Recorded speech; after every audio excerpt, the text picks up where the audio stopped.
Mini ব্লগটোলৈ আপোনালোকক স্বাগতম জনাইছো। এয়া হৈছে মুৰ্গীৰ লোকেল কণী আমাৰ ঘৰৰে মায়ে ধুনীয়াকৈ একদম বান্ধি দি পঠাইছে। বাৰু আজি আসলতে একদম সিম্পলকৈ খাবলৈ মন গৈছে আৰু ভাবিলো ৰেচিপিটো আপোনালোকৰ লগত শ্বেয়াৰ কৰো। ডালিয়া বনাবলৈ লৈছো। ডালিয়া খিচুৰি খাই খুব বেছি ভাল লাগে আৰু এতিয়া ইমান ধুনীয়াকৈ পাচলিবিলাক পোৱা যায় আৰু সব পাচলি মিলাই ডালিয়া খিচুৰিটো বহুত বেছি টেষ্টি লাগে।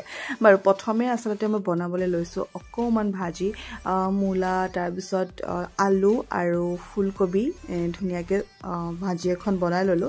ভাজিখিনি হৈ যোৱাৰ পাছত এতিয়া মই ডালিয়াখিনি বনাবলৈ লৈছো। একদম কম তেল ব্যৱহাৰ কৰো, ইমান তেল দিবলৈ দৰকাৰ নাই। জাস্ট তেলখিনি গৰম হোৱাৰ পিছত অকমান পিয়াজ দি যিমানখিনি পাচলি আছিলে গোটেইখিনি প্ৰথমে ভাজি ললো। ভাজি লোৱাৰ পাছত ডালিয়াখিনি আৰু অকমান দালি মিক্স কৰি ধুনীয়াকৈ অলপ জাস্ট ভাজি লৈছো আৰু যেতিয়া ভালকৈ ভজা হৈ যাব গৰম পানী দি দিয়ক আৰু ইমান জলদি হৈ যায় নহয়। আসলতে আগতে তিয়াই থৈ দিব লাগে, তেতিয়া খিচুৰিখিনি বহুত জলদি হৈ যায়। আৰু এনেদৰে দিনৰ খাজটো খালো, বহুত বেছি ভাল লাগিছে। কেতিয়াবা আসলতে এনেকৈ সিম্পল খাব লাগে আৰু পেটৰ কাৰণেও ভাল। বাৰু আজি যদি ভিডিঅ'টো চাই ভাল লাগিছে তেন্তে প্লিজ লাইক এটা কৰি দিব। লগ পাম নেক্সট